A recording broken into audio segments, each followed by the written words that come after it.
I know that I want to leave my mark on this world, and if that means grinding and like striking while the iron's hot right now, because there's going to be a day where people look back on Gridiron and are like, people were into this. Like, I know they will. That's fine. I don't take offense to that. It's rapping over Cannibal Corpse riffs. That should not work.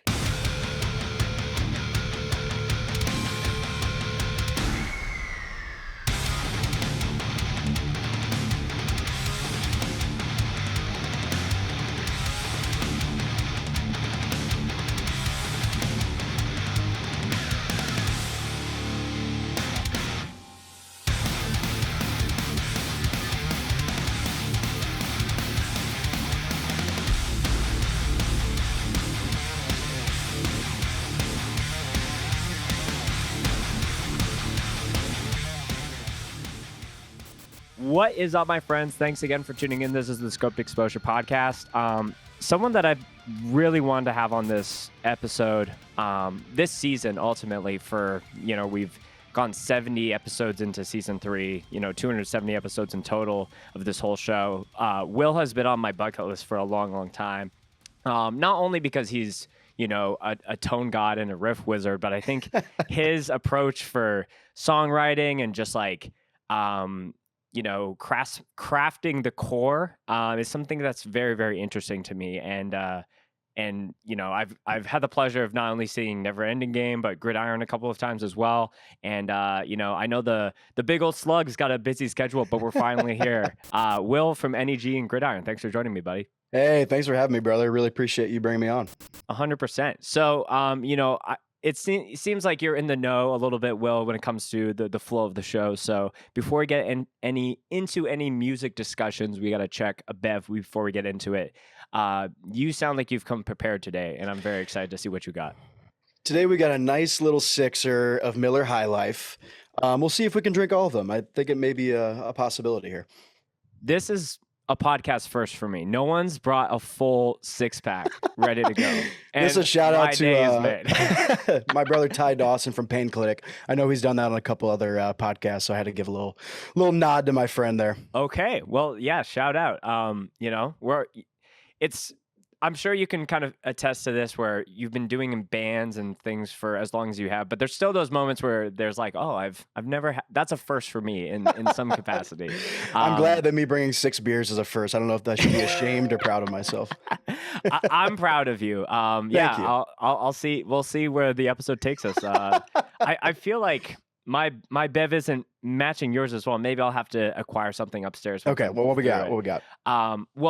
And this is kind of serendipitous too, because for people following the show, I've been living in Ontario for the last 6 months or so, and I think this will actually be the very last episode that we record here, because as of next week, I'll be back on the road heading back to Calgary. So all right. So the reason I think it's serendipitous is someone left this bev in the work fridge, and I was like, no one claimed it for a full week, and I was like, okay, it's mine. So that's yours. I was like, kind of, I didn't want to leave it here. Wanted to document it through the podcast. So I'm drinking a President's Choice Peach Mango sparkling water. What is President's Choice? Is that a grocery store? It's kind of like our go-to grocery chain up here in Canada. Gotcha. Very similar to like I don't know if we have the Walmarts, like we don't have the Targets Meijer anymore. We got Meijer. It would be down something similar like that. But people swear by the PC brand sparkling waters are goated. And all right. Peach Mango is like two of my favorite flavors in one. So that's a good combo right there. I got into seltzers, like normal seltzers, through like White Claw, which is just a sad way to get into seltzers. But now I love them. I need bubbles, man. When I'm eating something, I need bubbles. You feel me? Mm-hmm. Yeah, I feel you. Yeah. What's your favorite hard seltzer? Favorite hard seltzer? I'm kind of off them now. I feel like there was like a big summer of White Claw, and then everybody made a seltzer, and then everyone was like, I'm kind of over this. I'm probably just an OG White Claw guy, like the lime. Like I'm very basic when it comes to that. Yeah. I think when it comes to White Claw flavors, like the black cherry is like, if that's available, it's going in my mouth for sure. Yeah, so that's a solid choice as well. Well, dude, cheers to you, man. I'm really excited to finally do this. Of course. I'll have to bring my own drink if I get through this really quick. There you go. I'm going for drinks with my brother-in-law right afterwards, but maybe I have Well, to maybe you like. need to roll into it. Yeah, exactly. Will, so we've had a couple other members of Gridiron on the show. Molly's been on a couple of times. But since it's your first time here, I always like to kind of ask the same intro question for like a new guest on our show. Tell me about kind of like growing up, discovering music, discovering hardcore, and like kind of what initially kind of put you on the path that you're on right now. Yeah, so like my family's super into music. I'm sure my mom and my dad are listening to this, so shout out to them. They were super into classic rock. My dad worked at a radio station forever. He was like a radio major. He owns a radio station currently, so that's been like in our blood forever. This is where I got this mic set up from. Oh, So sick. classic rock was huge. Like Kiss was like my favorite band, still one of my favorite bands ever. So Mm. kind of going down that path of classic rock, and then like middle school, kind of get with your standard stock like punk stuff, like Ramones, Clash, like like that type of stuff.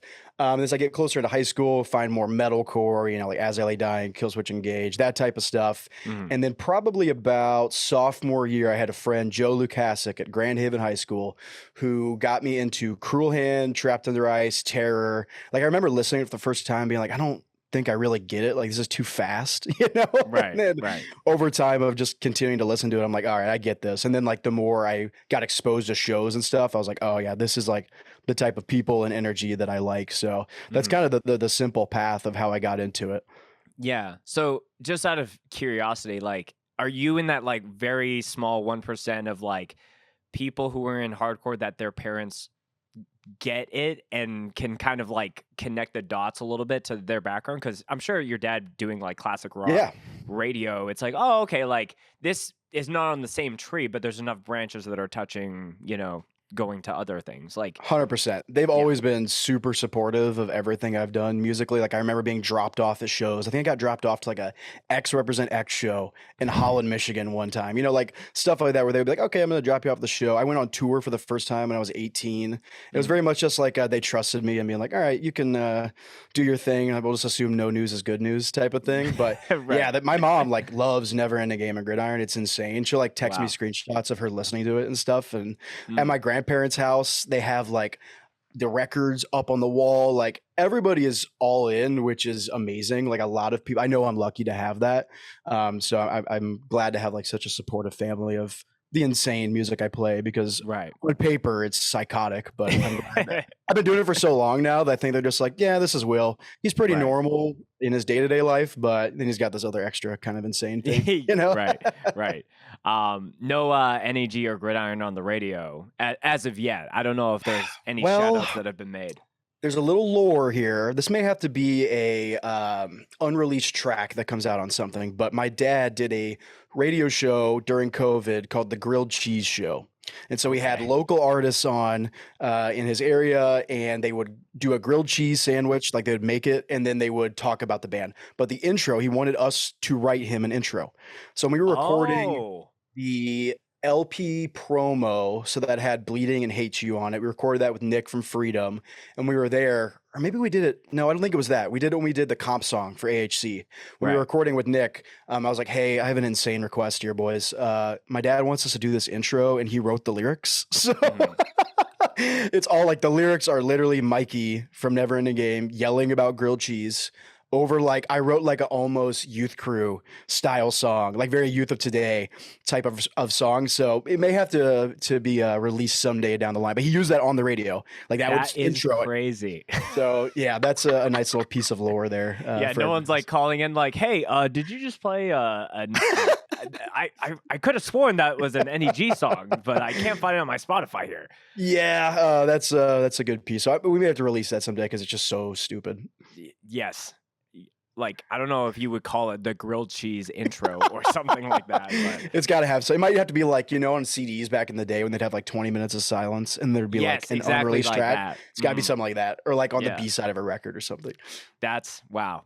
We're already off to the races on critical NEG lore. Shout going out deep.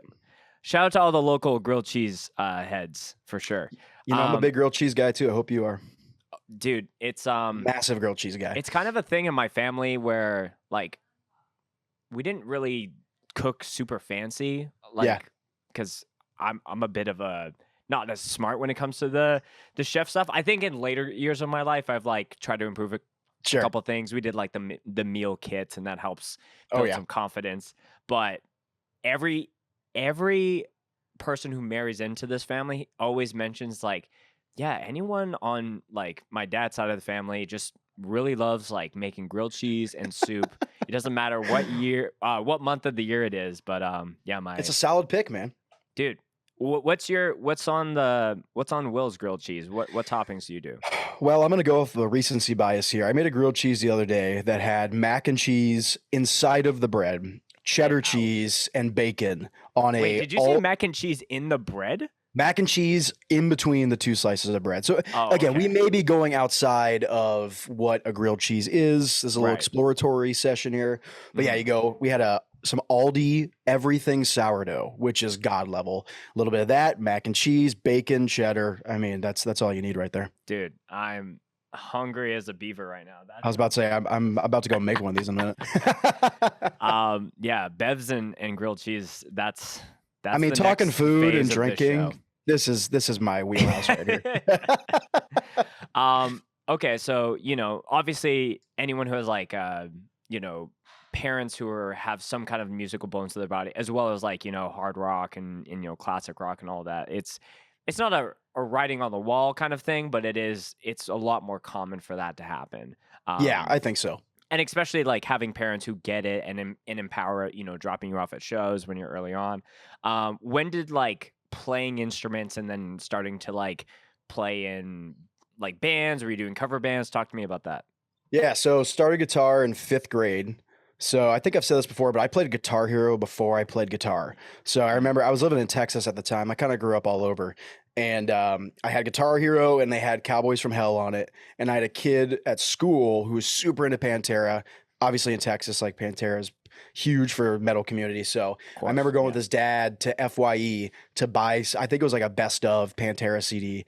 And from there, I was like, oh, yeah, I think I could just play guitar. Like, why am I Mhm. playing like this plastic controller when I could just buy the real With thing? 5 So, different colors on it. right. So I ended up getting a guitar, like a first act from Walmart, and then started taking lessons. And then from there, got an Ibanez that I still have. And from there, just kind of took off. So whenever Is I that would the go, silver one that you play? I've had that one since high school, but this is like I haven't really busted this one out in a while, but it's like a Mhm. more of a brown natural finish, which is pretty Oh, cool. okay. Yeah. Yeah. So, yeah, from there, whenever I would go to lessons though, I wouldn't be like, all right, let's learn chords or scales. I would just be like, all right, I want to learn how to play this Pantera song, or like, I want to learn how to play this Aerosmith song. Yeah, like whatever I was Right. into at the moment. So, Mhm. I think that kind of helped me. And like, I can't really play guitar. Like I can play guitar, but I can't play guitar. You know what I'm Mhm. saying? If someone Right. was like, "Oh, sit down around the campfire with an acoustic guitar," I would have no idea what to do. So Right. I probably should have spent more time doing like the other stuff, but at the same time, it's worked out and just riffing. I'm a riffer, not a guitar player. I would say. Yeah, I would always like hesitate to say I'm the lead guitarist in a band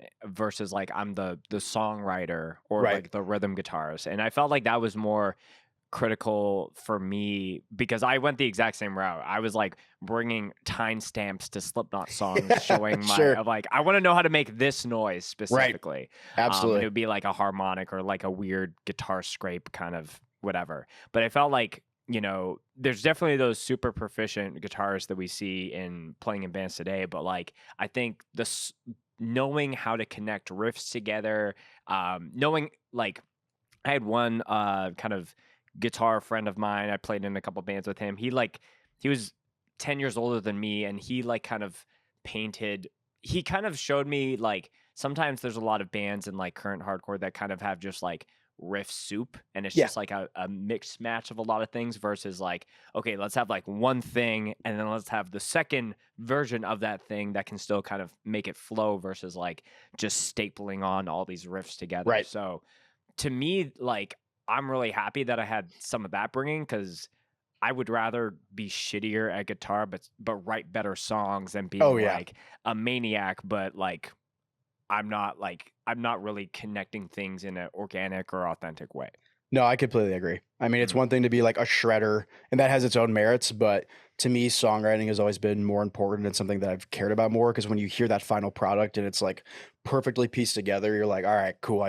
We put in all the time and all the effort and it came out sounding awesome. So totally agree with Yeah. you there. And this is kind of fast forwarding a little bit, but since we're on this topic, like one thing that, we chat very rate like versus like setting up the podcast, it might be like certain things here and there, but I think right after it was Hold Your Ground last year where we kind of like chatted a little bit. Yeah. I think it was right after kind of talking about the NEG video, but one thing you said to me specifically was like you try to write like just with the bands that you're in, you try to write like an LP a year. And that's kind Yep. of like a annual challenge for you. And I think that's a pretty interesting feat. I don't know if that's just like you realizing like, oh crap, I play in these two like bigger bands, like I have to do that and kind of feed the beast to a degree, but like how do you go into that? Because like I've had people talk about like writing an LP in general, like your first LP is like such a feat. Yeah. Like you're right, like you can write a all right EP and people might dig it or don't, and then it's kind of like left to the wind. But an LP is kind of where you like put your blood, sweat, and tears into. So like how like tell me about writing your like first LP and how you've like learned and like been able to do every year write the 7 to 10 tracks that you need Yeah. for that, like to not check a box but to be like, yeah, I did it again. Yeah, I was never an LP guy. Like in all previous bands, it was always 7 inches or EPs or 2 song or flexi. Like I never did an LP before NEG. Detain was always just EPs, and we did a couple 7 inches. And then before that, I wasn't really in bands that ever pressed anything. So when I got linked up with all the Never Ending Game guys, because that's like a mixture of Freedom, Detain, True Love, and Breaking Wheel, that we all were together. They had written some LPs, like Freedom had done an LP, True Love had done an LP, I think. Breaking Wheel had done an LP. It was my first time ever doing an LP. So that's when we were regularly jamming like all the time because I was the only one who wasn't living in Detroit. So I live in West Michigan and Grand Rapids. So I would drive over all the time. Guys have dispersed out for work and other things since then, but I would come over there, once a month and we'd jam and kind of figure out what the songs were. And then I'd go home and I'd demo stuff. I've always been like a big demo guy.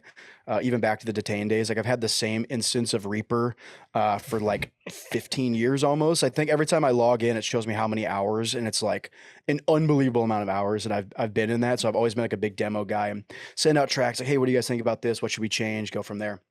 But writing the first NEG LP was definitely like a daunting task, but being with that group of like my boys and knowing like, all right, we can try crazy things like we did with the first, which I guess it's not a 7 inch, but we did with Welcome. We just kind of went outside the box. Like we did Loading, which is like an instrumental thing. We did Going Through Some Things, which is like more of a melodic thing. And so writing for the NEG LP, it wasn't like I had to fit into this little box. It was like, we can just do whatever sounds cool in the moment. And Right. since then, I feel like that's helped me a lot. Just be like, I'm just going to write what feels right in the moment and never look back and be like, oh, I wish we did this or that. Just like if it felt right at that moment, let's roll with it. So ever since then, because we did the NEG first LP, Just Another Day in was that 2020 or 2019? 2019? Yeah, because we only played, because we only did 6 shows off that before the pandemic. And then since then, we've really been rolling with, we did a 7 inch during the pandemic, just kind of tied people over, tied ourselves over, make sure we weren't too rusty. And then Gridiron started during the pandemic. We did a 7 inch and a split. And then from there, we did the Gridiron LP, and then it was right into the new Never Ending Game LP. And now I'm writing for the next Gridiron LP. So it's like, now I've set this bar for myself, and I want to just keep hitting it with my friends. That's pretty much all it comes down to. And it's like, Yeah.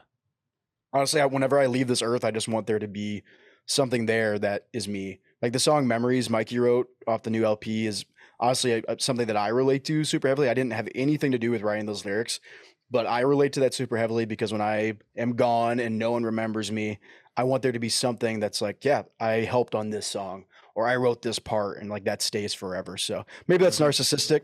I don't know, but I know that I want to leave my mark on this world. And if that means grinding and like striking while the iron's hot right now, because there's going to be a day where people look back on Gridiron and are like, people were into this. Like, I know they will. That's fine. I don't take offense to that.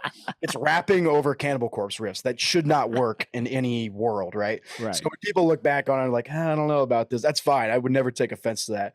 But I just want there to be something there when I'm gone, is pretty much what it comes down to.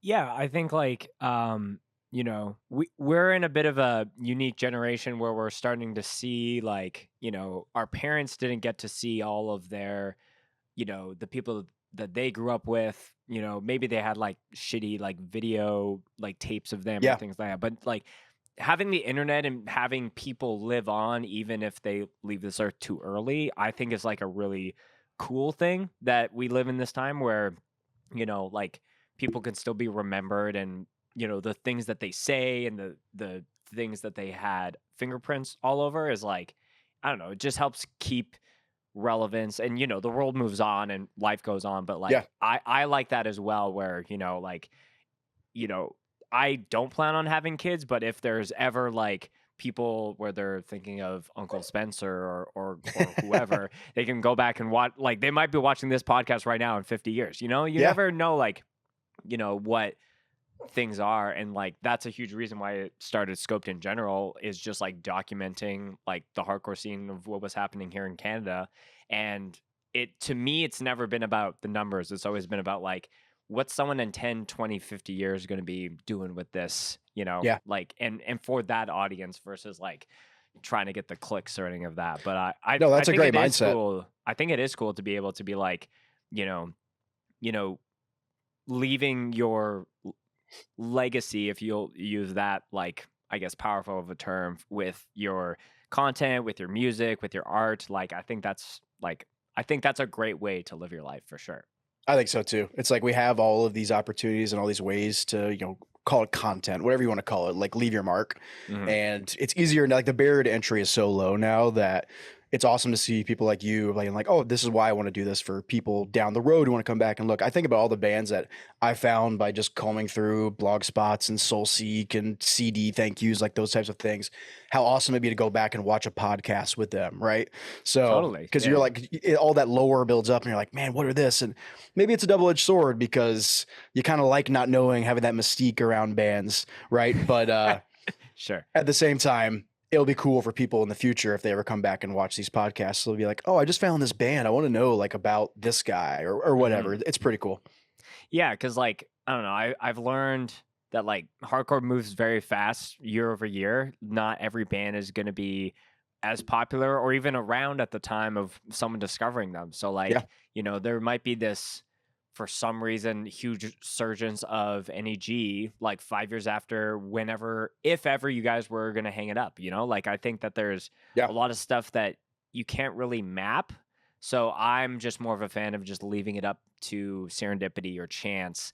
And, you know, obviously the internet is like a great place to be able to, you know, have that free cloud storage through YouTube or whatever. Right. Good point.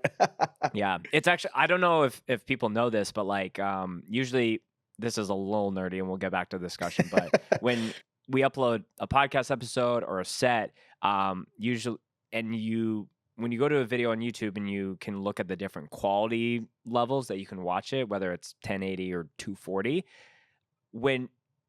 if I just upload a full HD video, essentially YouTube is duplicating each of those videos at those lower resolutions, and then when someone switches to it, you're just switching to an entirely different render versus the same video at that format.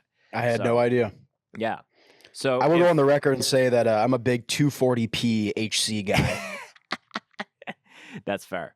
I mean, early 2000s 240p HC, I would say, is Mhm. my favorite of all time.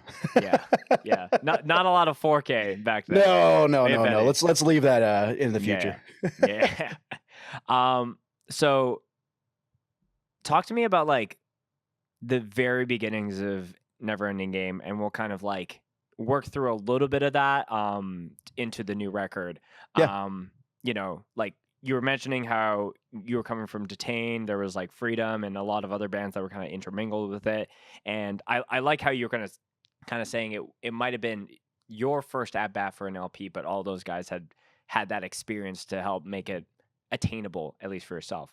But Yeah. I think talk to me about like the original idea of NEG and if that has changed, evolved, and just like morphed into what it like if that's become something new to what NEG is today. Because we've Yeah. seen a lot of bands, they start with a mission and then something pops and things change.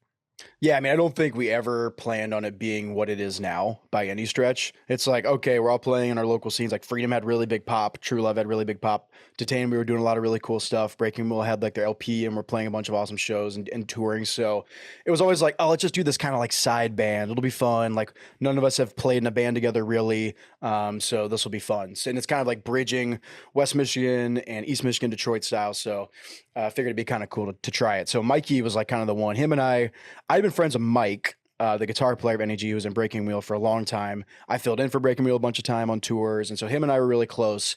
And then I didn't really know Derek, the drummer, or Dennis on bass. And I started to meet Mikey from Freedom and Detain, starting to play shows. And Mikey and I kind of clicked on like the super heavy 90s, early thousands hardcore stuff because I'm like, wait, the dude in Freedom likes what I like? Like, this doesn't make sense, you know? Just because I had this image of what Freedom is, right? And then when I get to know everybody, I'm like, oh, everyone likes like thug rock. Okay, this is awesome. So we ended up playing a bunch more shows together. And there was like one show in particular, it was with Power Trip in Saginaw. It was like Detain, Freedom, Power Trip. There's one other I can't remember, but we all were chilling and like talking. And this idea that Mikey had for a long time of wanting to do this kind of side project band, do like a Crown of Thorns, Cold as Life, like 90s sort of heavy style.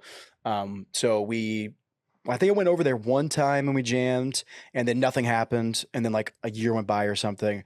And then the idea came up again, and we're like, all right, let's really do this. So I started jamming some songs, like writing some stuff, demoing some things, just trying to do like super Cold as Life, Bulldoze, like not too crazy, like very meat and potatoes style, like heavy hardcore stuff. And so then when I started jamming with Derek, Derek is just like probably the most insane drummer of this generation. He just has unbelievable amount of swag. And I was like, oh, this is sick. Like putting like pretty heavy, simple riffs over crazy drums is pretty cool. Like not a lot of bands now are doing that. So from there, Mike just kind of adds the melodic element because he's just an insane shredder and just knows how to write those melodic songs, and he's taught me a lot on how to write those types of songs. I could not write the songs that I wrote for the newest LP without starting with him and him writing, going through some things. So I've learned a lot from him over the years on songwriting and just the more melodic side. So yeah, we jam a few times and we're like, all right, let's record this 5-song thing we have. I don't even know how many times we jammed before we actually recorded, only maybe 3 or 4.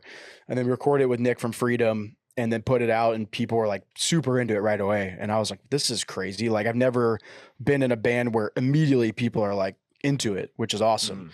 So that was a really cool feeling. We played our first show. It was the, who was it? Forced Order's last show in Detroit. And it was like all of our other bands, like our main bands, and then Never Ending Game opened, and it was just an insane set. And we're like, damn, this is awesome. We might have something here.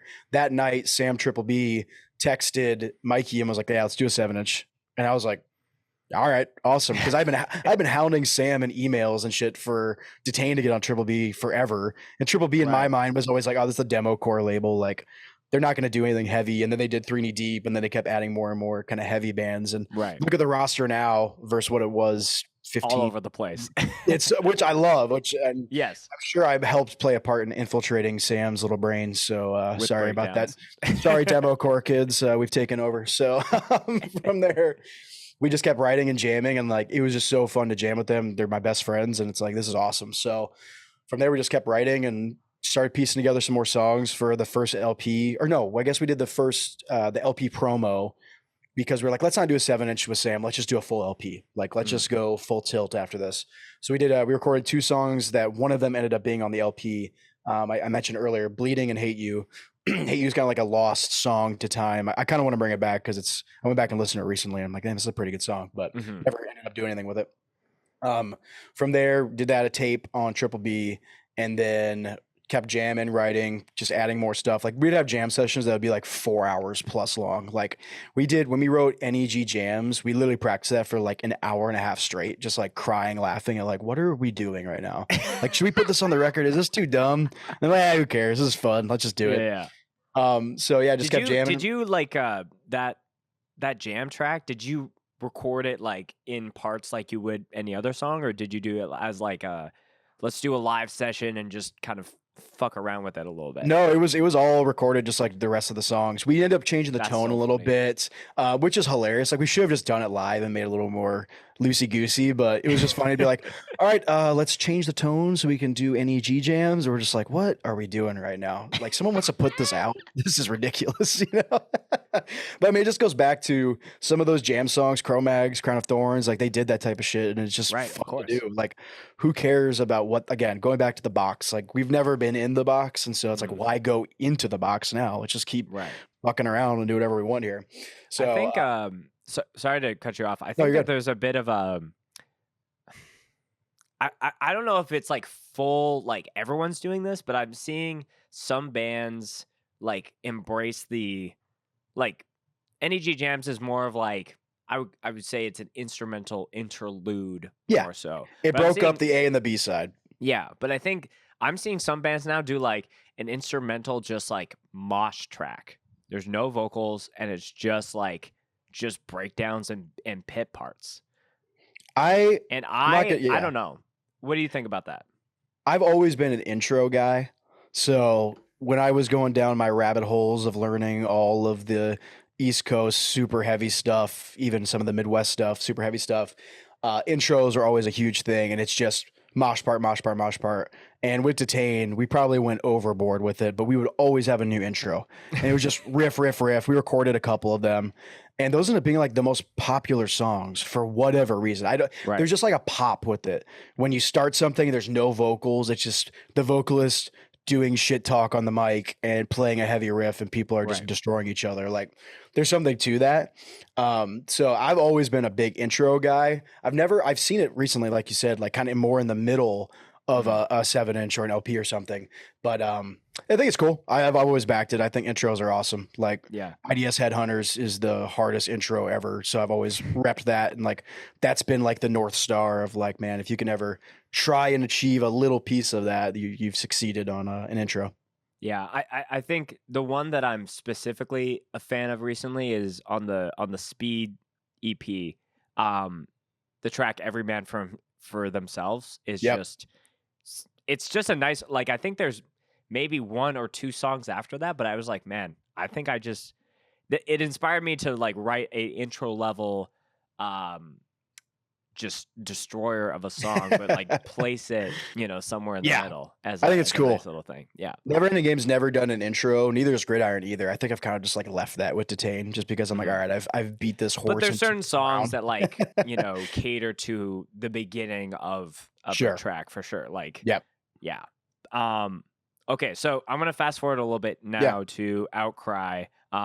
You guys dropped it in May, and you've been able to, play some shows around it, do a couple tours. Talk to me about just like the response. Like, do you think it was met to what the last LP? Because the EP, Halo and Wings, over kind of the COVID fallout was a nice way to kind of keep things going. But like, how was it with this new LP, and how you think people are taking it?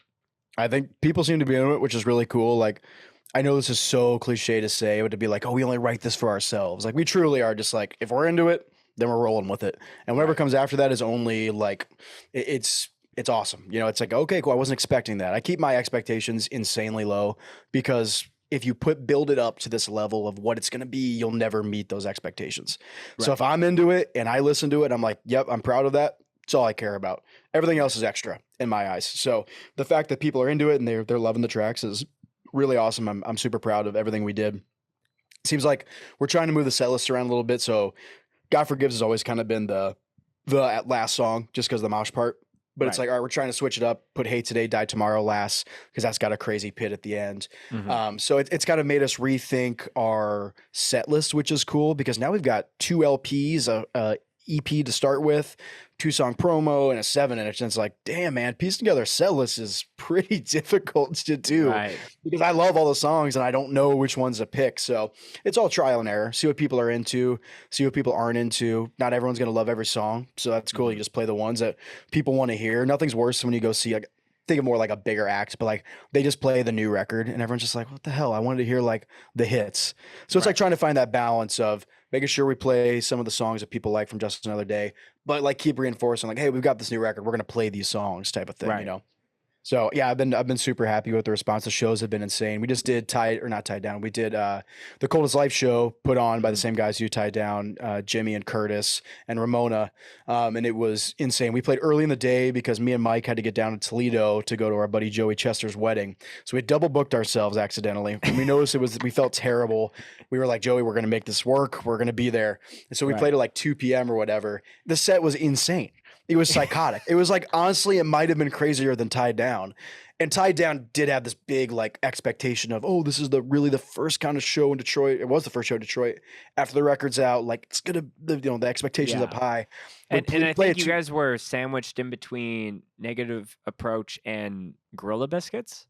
You've got, which think of that. That's you're playing before the greatest, or playing after, which is still insane. Playing after, which doesn't make sense. After the best Detroit hardcore band ever, and then Gorilla Biscuits. Like that is an insane combo. So to even see that flyer, I'm like, what the hell? How did we manage to do this? These 5 idiots have managed to do this. Like that's pretty cool. So yeah, there's more expectations of that, which that set was incredible too. But with Tied Down, everyone was just like, yeah, we're just gonna have fun. We're playing at 2 p.m. People probably won't be there. Cool. There's so many people there. It was unreal. Wow, people were crazy. I mean, the Coldest Life merch line went for miles and people were leaving to go pit, which was awesome. So it was really fun. That was one of them. We played kind of more of an old school set, only played a couple new ones. Because like, all right, if the diehards are here, like that's all we need. And so, but it's funny, we played a couple songs off Welcome and they didn't really get that big of a pop, which is pretty funny. We're like, oh shit, okay. So maybe we'll just continue on with the new tracks. So yeah, it was awesome. But yeah, everything all the response we've gotten and everything that I've seen has been super positive. Everything that people have said, I can't thank you enough for checking it out and put a lot into that record. That's what everybody says, right? You know, I'm speaking purely coach speak here on some of these things, but really did put more effort than I ever have into anything else in my life into that record. I mean, Mikey and I have hours long conversations on our phone of what should we do here? Like nitpicking to the most insane level of, well, this note should be this, and this lyric should change from A to the, things like that, where we really analyzed it super heavy. And Andy Nelson brought to life my brother from Chicago, who's recorded nearly everything we've done for Never Ending Game and did the last Gridiron LP as well. So he just knows how to get the best out of you. And yeah, every time I drive home from Chicago and I'm listening to the new record, I'm just like, damn, we did it. Like, this is incredible. That's why I keep writing LPs. That feeling is when I'm driving home and I get a little teary eyed and I'm like, we did it, boys. Like we did this. I can hear this thing come to life. Like I've always been honestly recording over live show guy, just because of that feeling of when you're going home and you're listening to those roughs. There's nothing on planet Earth that tops that feeling. Right. Yeah. Especially when you can kind of like go through the paces of like, yeah, like here's the voice memo, like original idea when, I was taking a shit and then I like didn't wipe and then got the guitar and like did that. And then it turned into the demo and then the jam version and then like, change something in the studio. And then we got the first, like being able to, it's literally follow like the lineage. Exactly. It's like all those songs that you write just end up becoming children of yours. And then, they get to go into the world, so to speak, and affect other people's lives. And yeah, that's. Oh yeah. I mean, I can't great. give more credit to Mikey than anybody, because his lyrics are truly unbelievable. I'm more proud of him than anything, like just the way he's been able to grow as a writer. And when I see those lyrics or people say like, oh, this, like they come up to the merch table and be like, this really helped me through a hard time. Like, boom, that's why we do it, is for that, to help somebody when they're down. Like that's the best reason to do it. So it makes me super proud of what we've been able to accomplish. You were mentioning how you and Mike were being very nitpicky on like very minute details. Is there one song in the record that you think if you zoomed out and like were able to count out all the man hours associated, what was like the one song that I think just had all those little like, let's just come back to that really quick and add it up? I would say Hate Today, Die Tomorrow. That went through about 10,000 iterations.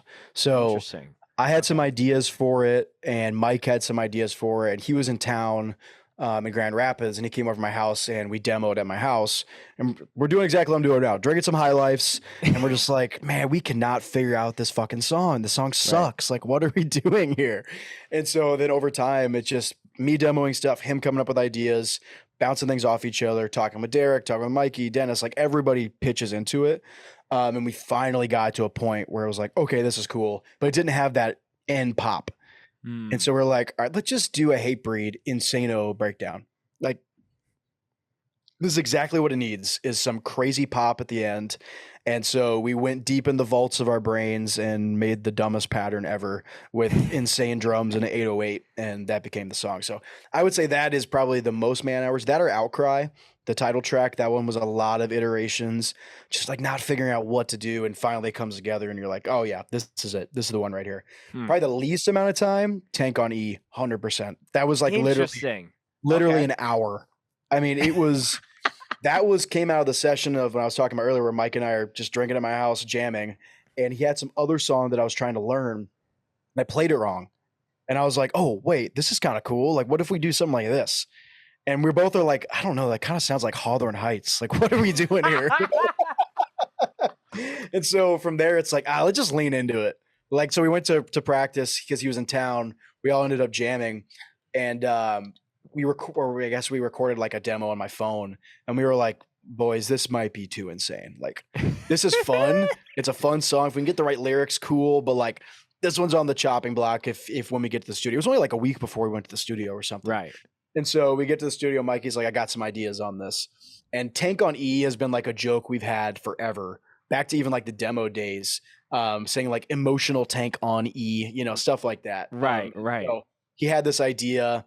And he's told a story on other podcasts and stuff about how Dennis had overheard someone on FaceTime being like, yeah, I just got something's not right with me. I just need a little off the top. And so Mikey took that and was like, that's insanely funny, and turned it into these lyrics, and then just took a couple little hours of crafting. But yeah, I mean, that was the least amount of time. And when we were in the studio, we ended up, it was no harmony or anything over the first or over the choruses.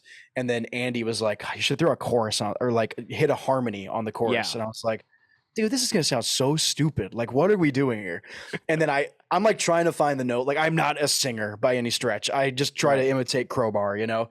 And so he's like on his guitar hitting the note, like, this is the note, ha, ha. And I'm like, okay. Yeah. And I hit it. That's so and funny. I walk back in the room, and we're all listening, and everyone's just like, fuck, that's pretty good. Yeah, so it ends up staying and becoming the music video and like the song, which is just to see people I now. see it climbing on the top 40 chart. Let's go. I mean, I can't believe it just from the humble beginnings of that track. But you know, when we played in Japan, like people are singing the lyrics and they know where the mosh part's at. And I'm just like, what the fuck, dude? This is insane that we like half-assed threw together this song and it becomes like the hit. We're just like, we've never done a song like that. Everything has been pretty meticulous, you know? Yeah. And the one where we're like, let's just try this, it becomes the one. And we're like, okay. And correct me if I'm wrong, that's the only time Neverending Game has done a music video.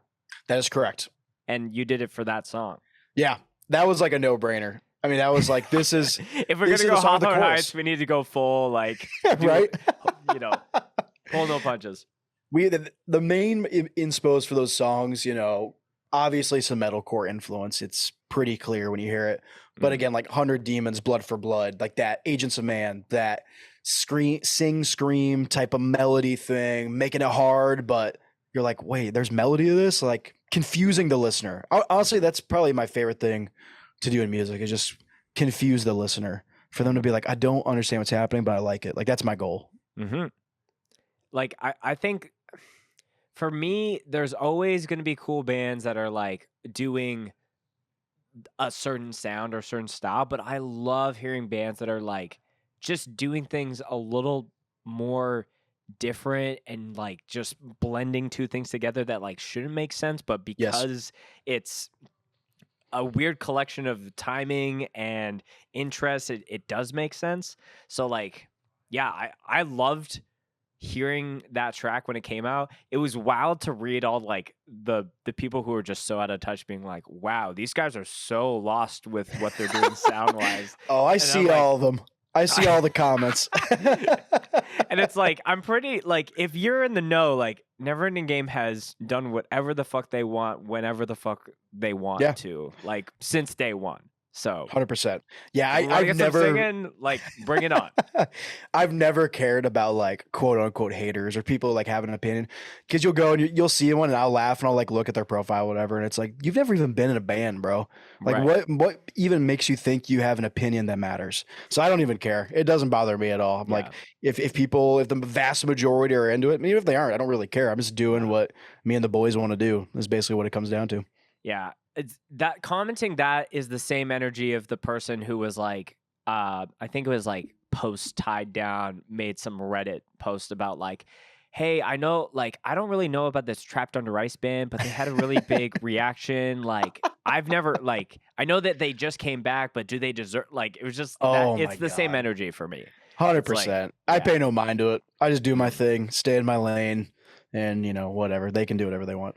I had a question about tank on E as a term, but also a reality for some who don't plan accordingly when they're on the road. So I'm curious if you've ever had a tank on E moment. I have never in a van that I can think of. But my car currently, I drive a 2007 Hyundai Santa Fe, and the gas gauge is currently broken. So my tank is quite literally on E. permanently on E, which is just hysterical given the song content, right? It's like almost too perfect.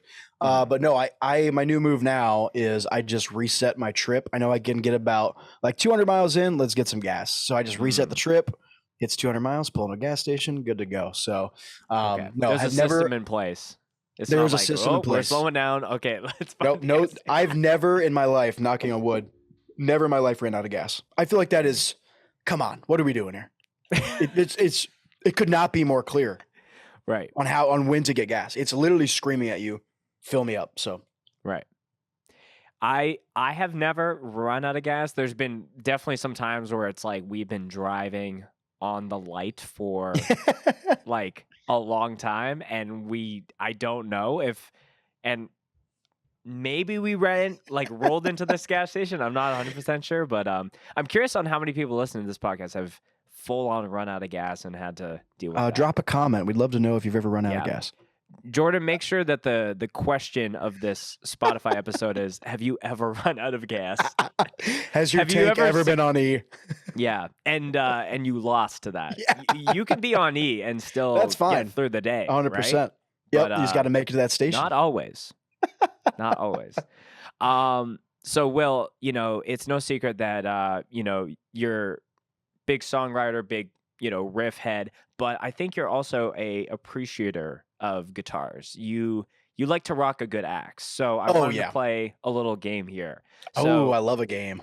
It's not necessarily like fuck, marry, kill, but I'm essentially like putting up I guess like an idea, and then so this goes for guitars that you own or you've ever played. Someone, you're filling in for a band and someone's giving you a guitar, or something is going on. Sure. So when you're thinking about the guitars you've played, we'll start off very simple. Who's good old reliable? Who can do any band, any day of the week, and you would be buried with this guitar? That's going to be the Ibanez RG. Do I have it here? Oh, it's upstairs. My Ibanez RG, which, if you don't know, RG stands for rock guitar, which is the funniest name ever for, a product line. So the Ibanez RG, it's like 320, or I can't remember what the numbers are, but I got that in high school. I bought it at Firehouse Guitars here in, I think that was in like Norton Shores, Michigan or something, somewhere in West Michigan. And I ended up like price matching it. Like I found it super cheap, like $300 or something. And it has stock Ibanez active pickups that run off AA batteries. And usually it's off a 9-volt, but this is off of a 9-volt, which is insane. So, it's usually off a 9-volt, but these are on AA's. So I've literally taken them out of my TV remote and been like, oh shit, I got to change these and just throw them in. So that's good old reliable. Babe, I got a gig. Where's the TV remote? So that's good old reliable. I've used it for every band since high school. I've recorded almost every record with that guitar, at least one of the guitars. So Sure. that's my old reliable. It'll be here forever. That thing's not going anywhere. Wow. That guitar is built different, literally. It quite literally is built different. Quite literally. I didn't know that RG stands for rock guitar, but did you know that a Gibson SG stands for solid guitar? I did not know that. Okay. All right. The more you A know. little trade of the guitar lore. I like for that. each other. I'm curious which came first. I would assume, the SG has to be first. Yes. 100%. Ibanez is like, fuck you, rock guitar. We're rocking. We're not solid. We're rocking. Yeah. Right. Okay. Next up is the sexiest guitar. Oh, okay. Played. Like the thing that if you were like getting on the apps to find a lady, that would be your guitar in the picture. So I'll send you this picture and maybe you can put it in post-production. There's Please. a photo of me. This would have been 6th grade. I lived in Memphis, Tennessee for a brief stint, and that's where they have a factory for Gibson. And downtown they have a really nice showroom, and I played like a $7,000 green Explorer with gold hardware. And that is the guitar that is and I also have been playing guitar for like a year. So I'm just like hitting smoke on the water on this thing. Like my dad had a plug there. My dad worked on Beale Street at a radio station there. And he like knew the guy there and got me and like tried it or whatever. Mm-hmm. And the $6,000 or $7,000 Gibson Explorer with the gold hardware. And it was like a emerald green. That's gotta be sexiest guitar ever. Wow. That sounds. I will drop you the picture. It's an insane pic of me. Yeah, I'm horned up just listening to it. That's crazy. I'm gonna have to go back like post-hospitally and buy it. Like I gotta. Yeah. So this is similar but different, and I'll just say like any of these that is the same guitar that we've already talked about, that's totally fair game. But the rarest guitar, would that be the same, or have you played something that's a little even more prized? Maybe not by dollar amount, but by rareness. I mean, it's from a dollar amount standpoint, it's probably that Explorer. Rareness, that's a good question.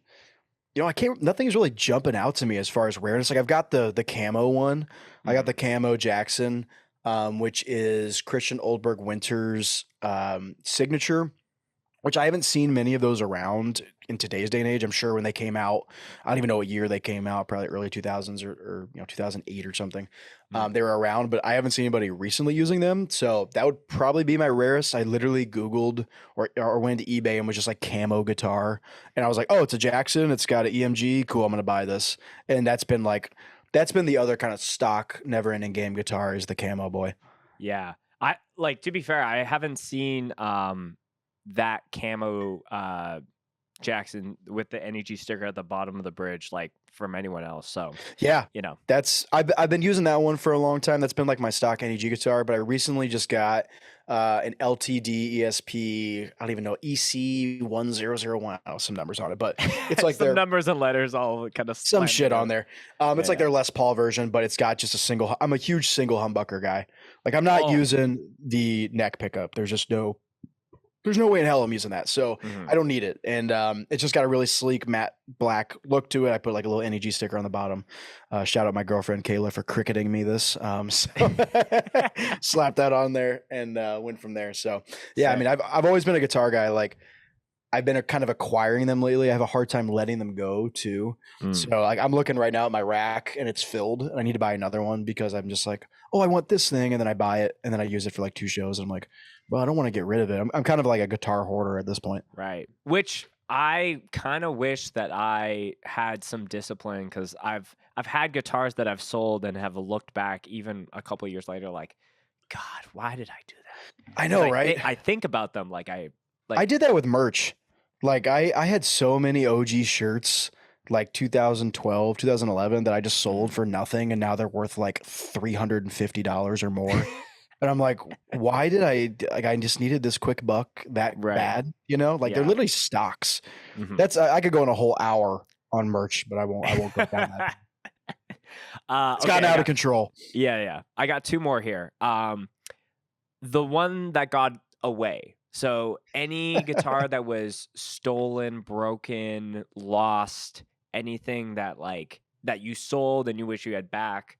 Anything that that you miss? Yeah, honestly, no, because like I said, I'm a hoarder, so I don't get rid of anything when it comes to guitars. But I did, the Camo Jackson did break on a flight. It was when I was, which is hard to believe here. I filled in for a couple shows in Freedom, right when Never Ending Game was starting. So I made sure to not drink at those shows. I abstained to try and put respect on my brothers and not drink at the shows. So I flew out. We played like AHC or something in Boston, and I flew out. I think it was like one of the first times I flew with my guitar and checked it, and it just got destroyed. I was like, oh, okay, sick. I ended up getting it Like fixed. how just like is it the neck snapping? Like neck completely almost detached from the body, which was awesome. So ended up using Alfredo from Fury's guitar. He came in clutch for that one. So yeah, I'm trying to think of other ones that got away. I can't really think of any. I honestly, like, this may be a later question, the next question you have, but like, I'm so sick of Floyd Roses, because I think like that might be the one that got away, where I'm like, I'm going to change myself. Like, I'm going to be better. I'm going to learn how to do this. And then I buy one, and then I realize how much it fucking sucks, and then I sell it. And I have one sitting over here that is literally demolished. Like, the bridge is like inside of the guitar. So maybe that's a different question, but honestly, anything with a Floyd Rose, I think I can change, and I never can. Yeah, like I've recently moved from guitar to vocals for my main band that I was playing, that I was riffing in, and I bought a Floyd Rose because I just wanted to dive bomb, and I am a lazy piece of shit, and I would like get it set up like every 2 shows by the same dude, and I would be like, listen, I know nothing about Floyd Roses. Like, I just want to be like able to play and it not explode. It's so hard. A lot of text threads with Mike Waz from Never Ending Game. I'm like, how do I set this up? How do I do this? And it just never ends up sounding right, or it just gets out of tune, and then I'm all stressed out on stage, and I'm like, this is not worth hitting a little dive bomb, you know? Yeah. Maybe I just need to grow up. I could just, or just, I don't know, get an artificial Digitech whammy, something. But oh yeah, I guess I could know. do that. Yeah. Last one, the guitar that isn't yours that you wish was. So the one that you covet from someone else. Dang, that's a hard question. I mean, I would go anything Kiss, like Ace Frehley, Paul Stanley. I think Paul Stanley played what is it? This is gonna drive me insane. I could picture I know John from King 9 has used it for Iceman or something. It's some crazy name. Yeah. Who makes these? Is it Dean? I could be totally off. I'm gonna Google it too, because I'm very curious. Yeah, Paul. Does he have his own guitar line? Honestly, I have no idea. No, Ibanez makes those. Really? Yeah. Oh, that's okay. Paul Stanley does have his own. I didn't know it was an Ibanez, but there's also a different version of that, I swear. But whatever that body is, I'm sure someone will correct me at some point. But it's a crazy body. It's a crazy body. Like that. Honestly, Paul Stanley's. That's the one. Right. Yeah. I thought we were gonna go from like, oh, I was on tour and I like was insanely jealous of, so we just went right to Kiss all the way at the top. It all leads to Kiss, brother. Yeah. So Will, I also know, in addition to riffs, you're also a food reviewer of sorts. Yes, I've been a little bit retired. I do have some content that I need to adjust and edit. It's just, honestly, I'm kind of just lazy. It takes, like, honestly, the fact that you're able to edit these and put these together, it takes a lot of work, and I'm just like, it's just a pain in the ass, you know? Well, to be fair, like, I try to do these podcasts the same way that, a band plays their set, and, all, stops and breaks and awkward whatevers as possible, unless there's something that's like, we should cut this because it's a technical thing or whatever. Right. But yeah, like, I try to keep it the same, but, that doesn't, that should not devalue the hard work that Jordan and I do to set up the episode, do the clip, blah blah blah. But yeah, it's been all quiet on the. It's been a little quiet on the Fat Bill front when it comes to the content recently. Yeah, I need to get back into it. This is a good reminder to myself. Here's the problem: I set the bar so high for myself with the production value. I mean, the last one that had, I was like, Exactly. That was such a highlight. I've been so busy with shows and work and everything going on that I just need to dedicate a night to it. And so, maybe something's coming up soon. That's all. I'll drop a little teaser there. Okay. I've got some stuff in the bank and some stuff from Japan that I really want to bust out. So okay, international. let's just say we ate some fast food in Japan and I need to get it out for the people to see. Fat Bill Worldwide. Something I like love that. it. Yeah. Do you just upload on your personal Instagram? I think so. Yeah, just my personal one. Because when I was researching for this episode, I saw that you had Fat Bill guitar picks, but it was a YouTube spoof, and I was on YouTube trying to find the YouTube channel. I was like, that was so the nickname Fat Bill, which some people think is mean. It's not mean. It's hilarious. That goes back to my buddy. You were going to call Gridiron Fat Fuck. So okay, that is true. That is very true. Very glad that Bob Wilson. Fat Fuck, I should say. Yes, PHATPHUCK. Right. Very glad we did not go down that route for Gridiron. But yeah, my buddy Kyle McKidick from Breaking Wheel started calling me that just because we always joked about like, you look in the thank you list for like any sort of hard record from the 90s, it's got like Tiny and Big Jim, and it's just like just having like Fat Bill in there is hilarious. And so we've run with it, and so that became the little review page name. So yeah, we'll get some stuff going soon. This is a good reminder for myself. Mm-hmm. I don't know why, and this might never happen, but I would not be opposed if there was a Gridiron shirt that said "Fat Fuck Music" on the back of it. Well, I will say this. Carl has a lot of very interesting ideas. the singer of Gridiron. Yes. And sometimes when he sends one, I will send a GIF of like a World War II artillery plane shooting. And that's when that's his sign to be like, that's the bat signal to be like, all right, we went too far. Let's reel it in a little bit. Right. I will say I've let some slip through the cracks, the Hooters rip, the burger. There's a couple, but it's always just fun. We're just being as dumb as possible. So I guess you were the inspiration for one of those Gridiron shirts. I think it was going into the Tulsa Fest because you had something stolen on your car. And then yes, I saw that shirt when you guys were playing. I was like, okay, what is this? And then it was do you want to explain that for the folks at home that don't know that? Lore on that one. So we did a catalytic converter removal shirt. Again, Carl is the mastermind behind all of these. He's just constantly churning out ideas. Mm-hmm. And so I think we had Kyle Nyland make it. And so it's like I had my catalytic converter stolen in Chicago when we recorded Outcry. Mm-hmm. And so imagine this. You've spent 5-6 days at the studio in Chicago. My car's been out front the entire time. We go to Portillo's. It's the last night. Like, we're going to go to Portillo's. We're going to get chocolate cake shakes. We're going to do the whole thing. Come back, park the car, go inside. It had to have been in the next hour or so. Someone hits all the cars on the block. And like earlier I think it was like on like Saturday in the Chicago Tribune, there was the front page article. Everyone is stealing catalytic converters. Like, make sure like paint it pink. Like that was literally the headline. Something like that, So we end up going out after we've done the record. Anytime you finish like LP, I don't know if I can say this for other bands. For us, it's always like kind of emotional where you're like hugging your boys. You're like, we did it. This is awesome. Get in the car. I'm driving Mike home because he's coming home with me. Start the car up. And it sounds literally like Gravedigger. I'm like, this is a monster truck. Like, what is happening? Turn the car off. I have the boys it's Derek, Mikey, and Dennis in Derek's car. They come out. Dennis is very good with cars. He looks underneath and he's like, yeah, buddy, your catalytic converter's gone.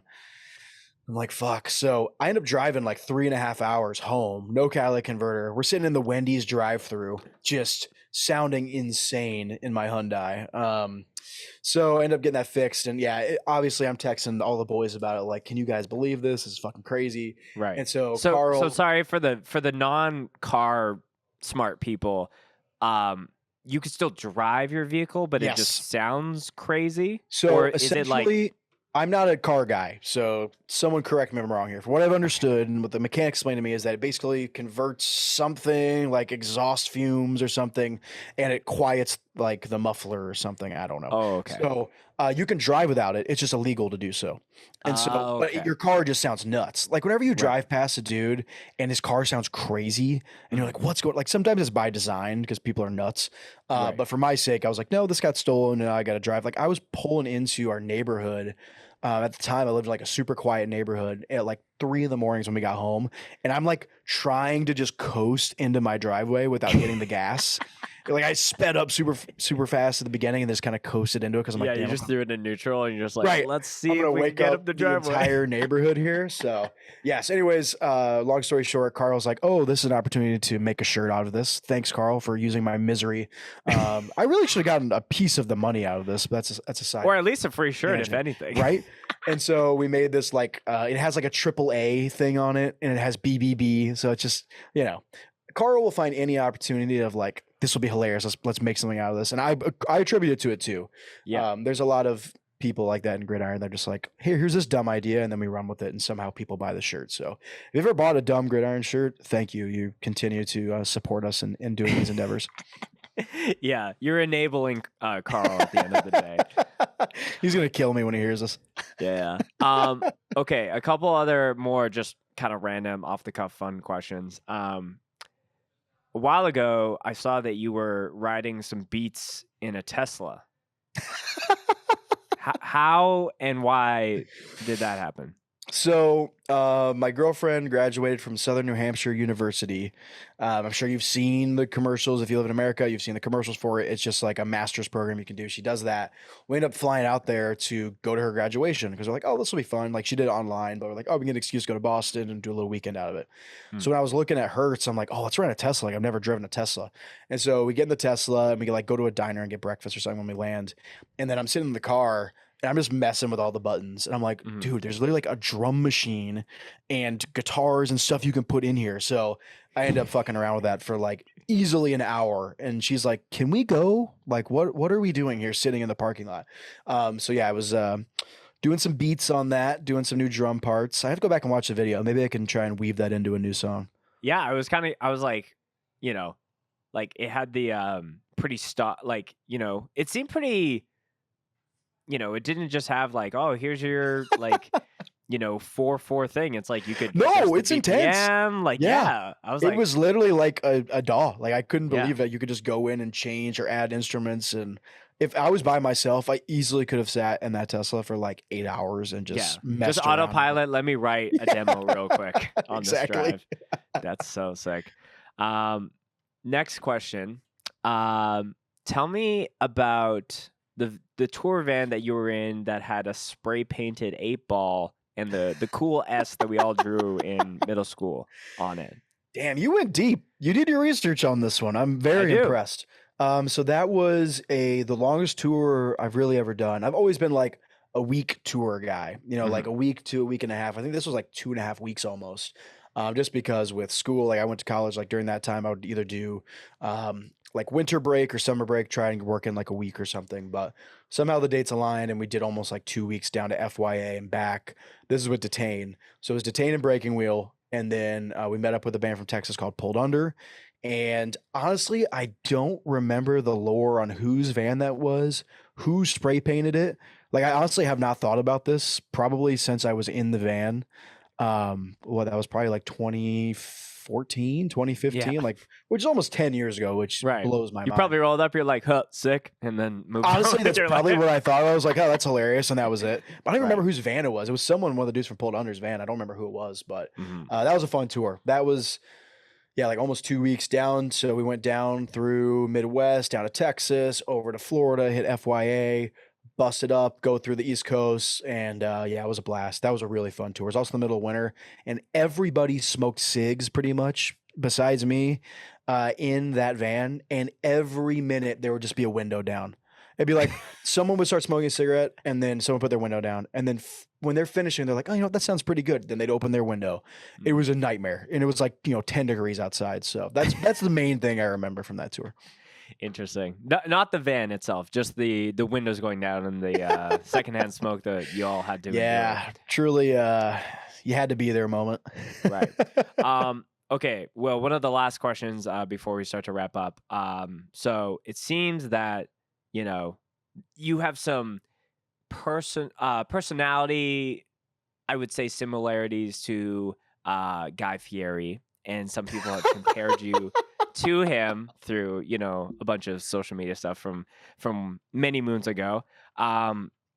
What would you want to talk about if you had 10 minutes with Guy Fieri? Would you just want to eat some food and shoot the shit? Would you show him an NEG track or two? That's a great question. I've always loved Guy Fieri. His favorite thing to do, I love in videos when he corrects people on how you say his last name. Destroys me just because it just kills me. Fieri. And Fieri. Okay. Fieri. Put some honestly, respect on for Guy. I put some respect on Guy. Yeah. Honest to God, this is not like a braggadocious thing. I am an OG Guy Fieri guy. Like we're talking, I watched him on Food Network Star or whatever it was called. My family's big Food Network Star people.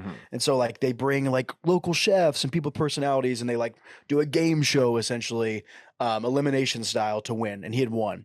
But I vividly remember on like dial up or like whatever low version of internet I had with my mom, like looking at the profile on foodnetwork.com. Like I vividly remember that. So I'm big guy. I went as him as Halloween. Big guy. I'm a big guy. Right. For Halloween one year, I went as him, and I did everything: shaved to a goatee, dyed it, did the whole 9 yards. Wow. So yeah, big guy. And if I had 10 minutes with him, yeah, I would definitely try to work in the bands, but I wouldn't be like super forward with it. I would be like, yeah, I play in a couple bands, like just kind of like low key. yeah. And I don't want to be like lead with that because he might just be like, I'm not into this guy. Right. So we would talk food at first, and then maybe just talk about his armband and his jewelry, maybe like compliment him a little bit at the beginning, get him feeling good. Yeah. And then we work in the bands, and then we'd somehow get it to the point where he'd be coming out to the shows. Because I see him at the shows. He goes to shows. He's smoking a cigar on side stage. I don't remember who was playing, but I remember him seeing like, and he's got a seeing tequila. Guy side stage? No, not me personally. On like Twitter or something. You're like, I know Guy he goes was to side shows. stage. Yeah, Guy was Like, side is stage. this breaking tied news? Down. No, I know he likes music. I mean, he's got a tequila with Sammy Hagar. Like he's a music guy. Sure. So I think if I could work it with him, the screaming might be off-putting to him at first. He definitely would call it screamo. So we'd have to work through that. But I think we'd vibe. I think we'd have a good time. What would be like if I'm not saying this is like your Make-A-Wish or anything like that, but like if you could choose the spot or the cuisine of choice to mess it up with him, what would be eating? Would you be like high stakes restaurant, do something like something off his show? Yeah, I think I need to do like a dive. Like, okay, so Diners, Drive-Ins, and Dives has really moved away from its initial intent of like, we're going to go to diners and drive-ins and dives. Now it's just like whatever restaurant that's good type of thing, right? You run out of those stickers three. Are still scattered. But they are. And I will throughout, say, when I walk into a restaurant and I see that sticker, I'm like, this better be good. Because Guy has got his stamp of approval on this. They better live up to it. Right. So yeah, I think I would hit like one of the OG spots that he's done. Like, one of those episodes where you're like watching on TV and you're like, this looks so shitty. Like, what did they record this with? Because they blow it up to whatever size your TV is now. So yeah, I'd hit like one of the OG Diners, Drive-Ins, and Dives, and we'd just be cutting it up, talking food, and then I'd work in the bands and eventually try to get him side stage, smoking a cigar, hitting the side mic.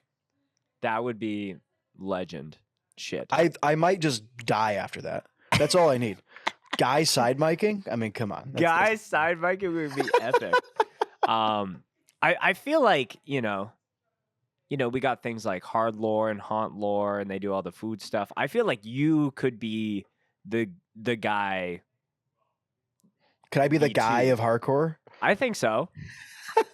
You pretty I need to like get some Fat Bill tattoos. already is like, like I think honestly it's like Hard Lore, Fat Bill, James from Harm's Way, Soda Reviews. Yeah.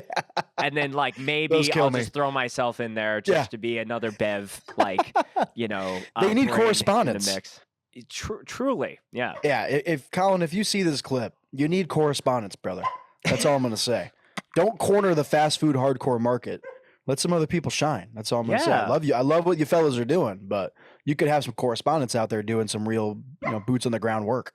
I totally agree. I think I think I would love to see bands do, because Colin, he's been on the pod before, and we've talked a lot about the podcast. I'm a big fan. But whenever they do the question of like, what's the spot that you're pulling over for, I think it should be a requirement for all bands if you're on tour right now, film a video of like, okay, here's this exit on this road, and like everyone's fighting over which one to go to. I like that. There should be a day. The day that Hard Lord starts is every band who's on tour at that moment has to do a little vid about it. I rock with it. I would love that. Yeah. I'll Colin, if you're listening, Pitch it to him. Take and run with that. No royalties or anything that you have to come for Will and I. Will, one of the last questions that we always hit on with every guest is a favorite mosh related story that you would like to share, and that could be anything that's first to your head. Gruesome, wholesome, NEG, Gridiron, or any of the past bands you were in. It could have just been at a show you were attending. Whatever's first to your dome is how we start to wrap things up. Okay, the first thing that came to mind when you started that, maybe because we were just talking about Hard Lore and Colin, is Twitching Tongues played, where did they play? Somewhere in Detroit. I can't remember where it was at. And I remember I was in the pit, and Dennis in Never Ending Game, my dear brother now, was currently the singer of Freedom at the time. Him and I got in a little tiff in the pit, and I will never forget that he threw a kick at me, and I was like, "Fuck this guy! This guy sucks. I'm never gonna be friends with this guy." Lo and behold, down the road, we end up becoming very good buddies. He is my brother, my dear friend. Love him dearly. But yeah, I vividly remember that Twitching. This is probably in Love There Is No Law era. They played Detroit, and yes, we got in a little bit of a fight. You love a nice pit fight type thing that's going on there. Never turned into a skirmish or anything, but little kick, a little punch from me, and that was all it really was. But that's the immediate one that comes to mind, which is pretty hilarious given where we're at now. The one stray limb that maybe lands a little too hard would have actually spawned an actual fight. Yes, but, probably. It was the I'm swinging on you not because you're just in my close proximity, but I never let to bring it. I bring it up to him constantly. It's a hilarious bit we have going at this point. I'm like, hey buddy, you remember where we came from? Right? Yeah. Will, I'm just really happy that we got to finally do this. I know you're a very busy man with full-time job, full-time band shit, and everything else in between, but I really appreciate you making some time for, not only our audience, but me as well. I've been a big fan of you and what you do, and I appreciate it. And the riffs that you riff. We'll keep anything riffing. You want to shout out, anything you want to plug, or anything you want to send the people out? Yeah, so writing the new Gridiron LP, so nothing announced yet or even like time booked, but just continue to grind through stuff. All the fellows are pitching in, which is awesome. So got some cool stuff moving there. As far as bands, there's a bunch of really awesome bands going in Michigan right now. Shout out D Block, Mean Mug, Big Deal, Enemy of God. You got Legends, Cold as Life, and Hate Inc. back in West Michigan. You got Concuss from my hometown of Grand Haven, Michigan. So that's where I went to high school. So awesome to see a band from there doing stuff. And then Bitter Truth from Grand Rapids as well. So shout out all the fellas. And then obviously more worldwide. I've met so many amazing people, even going to Japan this summer, like meeting people and them talking to me about Detain or whatever band. It's just like, what the hell? This is crazy. So very grateful for everybody who's ever come up and said anything. And I can't believe that people care to that level. So it always humbles me, and I'm very grateful for everyone who listens and checks the stuff out. Of course, man. And yeah, like I think some great Detroit bands, big friends of the show, Big Deal, and Enemy of God, specifically D Block. I think we're actually doing a D Block podcast in the near future. So awesome. Great new EP that they just dropped. And it's great. I think it's been really cool to see how Detroit as a scene is kind of like, like in the corner of the states there, and just with Tied Down and just the resurgence of a lot of great things. And it's crazy, dude. It's NEG through and through has kind of been in the mix of that the whole time. So to see Tied Down or the Cold as Life show and how many people are coming out and how well all the shows have gone, no problems. I can't give enough thanks to Jimmy and Curtis and Ramona and everybody who's booking smaller shows, Maxwell at the Sanctuary. Everybody over there it's unbelievable what we've been able to grow in Michigan. So very proud of everything we've done. We become like a contender for one of the top fests, and to think that Detroit would have that, especially given the history of everything, like Jeff said it on the mic at the Cold as Life show. It's like there's a thriving, healthy community, and I'm grateful to have any part of it. So it feels really good to have that place to play these shows, and people come out and care and sing along. And yeah, it's humbling every time we play there for sure. I couldn't be more thankful for everybody who pitches in, and yeah, it's insane. Yeah. And, it just goes to show that like your mark on the world, on the hardcore community, like all it takes is, some dedication, some good vibes and some positive mojo. And, a lot of really good change can come that way. 100%. You just stick with it. So yeah, you can't take it too seriously. You Yeah. just gotta have fun while you do it. My whole mantra is no rear view mirror. You just keep moving on. You learn from your past mistakes, and you keep it moving. No better words to end on there. Thank you again, Will, for such an amazing convo, and hopefully going to be seeing you soon. I don't know hope so, at man. what, but yeah, we'll see. I'm sure we'll see each other soon. But thank you again, man. I appreciate everything you do for the community, and the podcast is great. I mean, how many episodes did you say? Like 270? This will be 271. That's insane. So congrats on that, man. That's amazing. Appreciate That takes a lot of effort into doing this. So what you're doing means a lot to the community as well.